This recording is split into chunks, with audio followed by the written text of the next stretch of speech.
Assalamualaikum warahmatullahi wabarakatuh. Perkenalkan, nama saya Yanda Putra, nomor BP 2011-033003, Prodi Perencanaan Irigasi dan Rawa. Dosen pengampu Bapak Sendrik Hanwar, MT. Baiklah, pada video kali ini saya akan mempresentasikan tugas hidrologi saya, yaitu tentang aliran mantap pada saluran terbuka. Aliran terbuka adalah aliran fluida yang terbuka atau terekspos langsung ke atmosfer. Oleh karena itu, aliran terbuka tidak pernah mengisi penuh medium saluran yang dilewati. Berbeda dengan aliran tertutup terkompresi, aliran tertutup hanya melibatkan cairan saja, contohnya seperti danau, sungai, laut yang terekspos langsung terhadap udara bebas. Kemudian aliran terbuka hanya digerakkan oleh gaya gravitasi secara alami, berbeda dengan aliran tertutup yang bisa digerakkan oleh perbedaan tekanan atau gravitasi. Selanjutnya adalah klasifikasi aliran terbuka.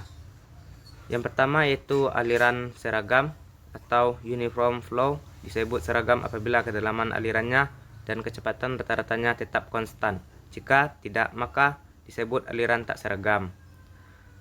Aliran tak seragam atau non-uniform flow kebalikan dari aliran seragam. Jadi kedalaman aliran ini berbeda di sepanjang arah alirannya. Begitu juga kecepatan rata-rata aliran tak seragam dibagi menjadi dua, yaitu yang pertama aliran berubah cepat atau RVF, rapidly fluid flow, atau disebut demikian jika kedalaman alirannya berubah dengan sangat cepat dalam jarak yang relatif singkat. Kemudian yaitu aliran berubah atau beraturan, yaitu GVF, yaitu gradually fluid flow. Disebut demikian jika kedalaman alirannya berubah beraturan dalam jarak yang panjang. Untuk contohnya bisa kita lihat pada gambar yang di bawah. Baik, untuk selanjutnya yaitu laminar dan turbulen pada saluran terbuka. Angka Reynolds RE sama dengan V VRH per U sama dengan VRH per V. Radius hidrolik itu atau RH sama dengan AC per P. Diameter hidrolik yaitu DH sama dengan 4 AC per P sama dengan 4 RH. Dengan keterangan yaitu P massa jenis fluida, V kecepatan aliran fluida, dan U dan V kecil viskositas dinamik, V besar viskositas kinematik, dan AC luas penampang saluran, P keliling permukaan basah. Klasifikasi angka Reynolds pada aliran terbuka sedikit berbeda jika dibandingkan dengan angka Reynolds pada aliran tertutup. Angka Reynolds pada aliran terbuka lebih kecil karena menggunakan radius hidrolik, tetapi pada aliran tertutup menggunakan diameter hidrolik yang 4 kali lebih besar dari radius hidrolik. Selanjutnya aliran laminar pada aliran turbulen, yaitu Reynolds kecil dari 500. Aliran transisional pada aliran terbuka yaitu 500 kecil dari Reynolds dan kecil dari 2500.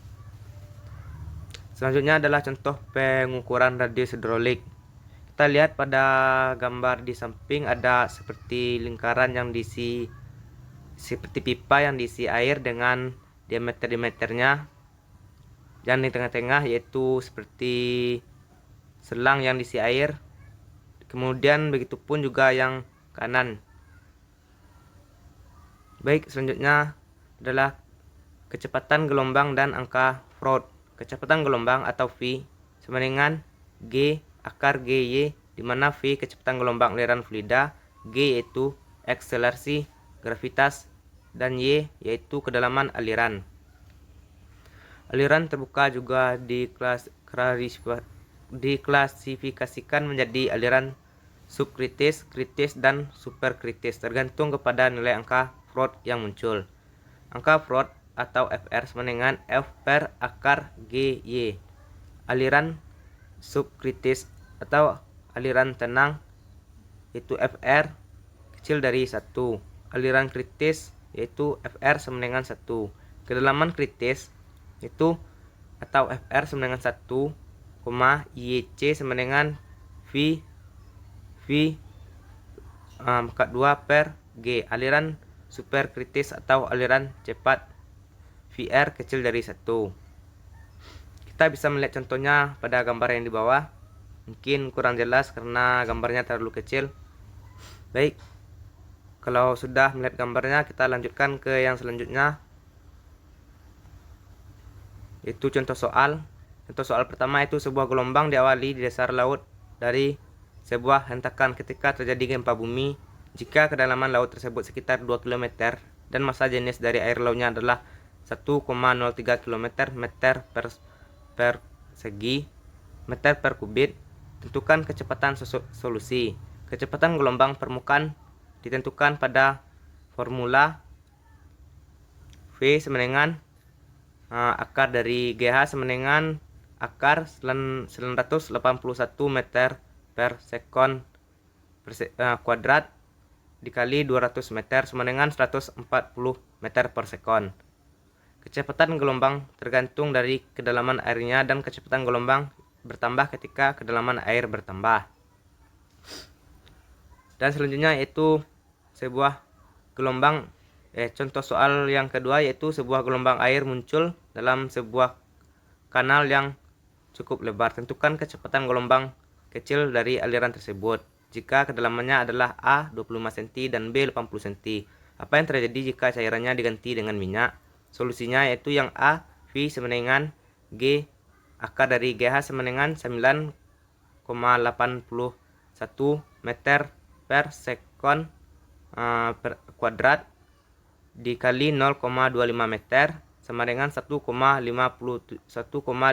meter per sekon. Kemudian yang B, V sama dengan akar GH sama dengan 9,81 meter per sekon kuadrat dikali 0,8 meter sama dengan 2,8 meter per sekon.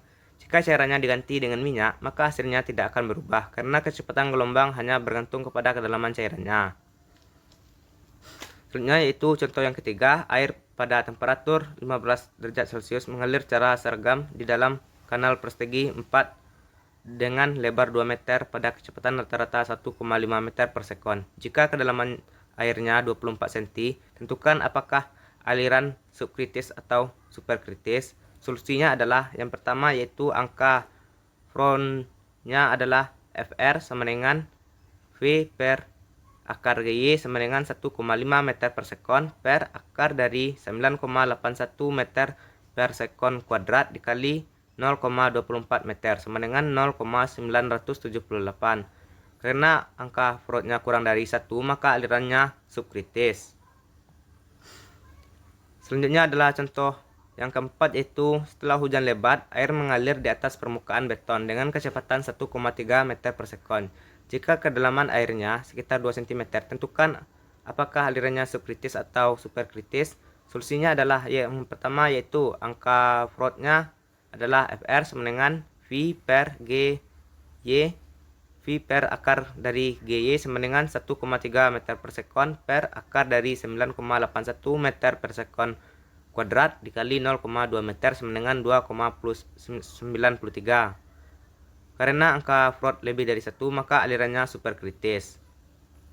Begitupun contoh-contoh selanjutnya, seperti contoh nomor 5. Mungkin yang nomor 5 merupakan contoh yang terakhir. Baiklah, saya akan langsung saja kepada yang selanjutnya yaitu menentukan debit pada saluran segi 4 dengan rumus Cauchy. Pada kali ini, jika diketahui saluran dengan penampang segi 4 dengan lebar dasar saluran B sama dengan 2 meter, tinggi aliran Y sama dengan 1,2 meter, kemiringan dasar saluran S sama dengan 0,001 dan koefisien Cauchy C sama dengan 45. Hitung debit aliran Q. Baik, pada ini yaitu C sama dengan 45, S 0,01, B sama dengan 2 meter, Y-nya 1,2. Langkah pertama yaitu menghitung luas penampang basah A. A sama dengan B kali Y, A sama dengan 2 dikali 1,2. A sama dengan 2,4 meter kuadrat.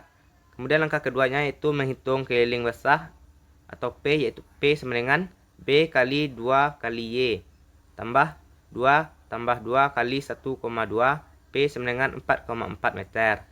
Kemudian langkah ketiga, menghitung jari hidrolisis atau R. R sama dengan A per P, R sama dengan 2,4 meter kuadrat per 4,4 sama dengan 0,545 meter. Begitupun langkah selanjutnya, bisa teman-teman lihat. Baik, selanjutnya itu menentukan debit pada saluran trapesium dengan rumus Cauchy. Jika ketahui saluran dengan penampang trapesium dengan lebar dasar saluran B sama dengan 2 meter, tinggi aliran Y sama dengan 1,2 meter, kemiringan dasar saluran S sama dengan 0,001, kemiringan tebing V bagi H atau 1:1, dan koefisien Cauchy C 45, hitunglah debit aliran Q. Baik, langkah yang pertama yaitu menghitung luas penampang basah atau A. A sama dengan B tambah MY dikali Y. A sama dengan 2 tambah 1 kali 1,2 kali 1,2. A sama dengan 3,840 meter persegi. Meter kubik persegi. Langkah kedua yaitu menghitung keliling basah atau P. P sama dengan B tambah 2Y akar dari 1 tambah meter kuadrat dikali P sama dengan 2 tambah 2 dikali 1,2 akar dari 1 tambah 1 kuadrat sama dengan P sama dengan 5,394 meter. Begitupun langkah-langkah selanjutnya yang tidak terlalu sulit. Baik, selanjutnya itu menentukan debit pada saluran segi 4 dengan rumus Manning. Jika diketahui saluran dengan penampang segi 4 dengan lebar dasar saluran B sama dengan 2 meter, tinggi aliran Y sama dengan 1,2 meter, kemiringan dasar S sama dengan 0,01, dan koefisien Manning N sama dengan 0,021. Hitunglah debit aliran Q. Dengan ini kita bisa dengan cara langkah yang pertama yaitu menghitung luas penampang basah atau A. A sama dengan B kali Y. A sama dengan 2 kali 1,2. A sama dengan 2,4 meter kuadrat. Begitupun selanjutnya langkah 2, 3, 4, 5. Baik, mungkin bisa saya lanjutkan. Selanjutnya itu menentukan debit pada saluran trapesium dengan rumus Manning. Jika diketahui saluran dengan penampang trapesium dengan lebar dasar saluran B sama dengan 2 meter, tinggi aliran Y sama dengan 1,2 meter, kemiringan dasar saluran S sama dengan 0,001, kemiringan tebing V berbanding H atau 1:1 dengan koefisien Manning N sama dengan 0,021. Hitung debit aliran Q. Mungkin cara ini hampir mirip dengan cara yang sebelumnya, yaitu seperti langkah pertamanya itu menghitung luas penampang basah atau A. A sama dengan B tambah MY kali Y. A sama dengan 2 ditambah 1,1 tambah 1 dikali 1,2 dikali 1,2 sama dengan A sama dengan 3,840 meter kuadrat. Begitupun langkah selanjutnya seperti langkah 2, 3, 4, dan 5. Baiklah, selanjutnya yaitu menentukan dimensi ekonomis saluran segi 4. Jika diketahui debit mengalir pada saluran segi 4 adalah Q sama dengan 18 meter kubik per sekon dengan kecepatan aliran V sama dengan 1,6 meter per sekon, koefisien Manning sama dengan N 0,020. Tentukan dimensi ekonomis saluran B dan Y dan dengan kemiringan dasar saluran S. Baik, diketahui Q sama dengan 18 meter persegi per sekon, V-nya 1,6 meter per sekon, N-nya 0,020. Ditanya penampang ekonomis yaitu lebar dasar saluran B, tinggi aliran Y, kemiringan dasar saluran S.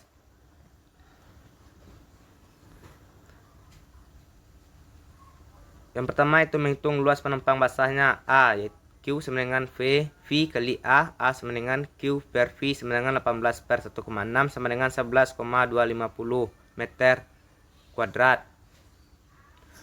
Selanjutnya menghitung B dan Y. A sama dengan B kali Y 11,25 sama dengan 2Y kali Y 11,25 sama dengan 2Y kuadrat. Y kuadrat sama dengan 5,625. Y sama dengan 2,372. B sama dengan 2 dikali 2,372. 372. B sama dengan 4,743 meter. Begitu juga untuk menghitung P-nya atau menghitung B dan R-nya. Selanjutnya yaitu menghitung kemiringan dasar atau saluran S. V sama dengan 1/N, R 1/2 dan S 1/2. 1,6 sama dengan 1/0,020 dikali 1,186 2/3 S 1/2 sama dengan 0,0008 diketahui Q-nya yaitu 18 meter kubik per sekon, V-nya 1,6 meter per sekon, N-nya 0,020, A-nya 11,250 meter per kuadrat, Y-nya 2,372 meter, B-nya 4,743, kemudian P-nya yaitu 9,487 meter, R-nya 1,186 meter, dan S-nya adalah 0,0008 Mungkin hanya itu yang dapat saya sampaikan. Mungkin kalau ada kata-kata saya yang salah, saya mohon maaf. Saya akhiri dengan wabillahi taufiq wal hidayah. Assalamualaikum warahmatullahi wabarakatuh. Terima kasih.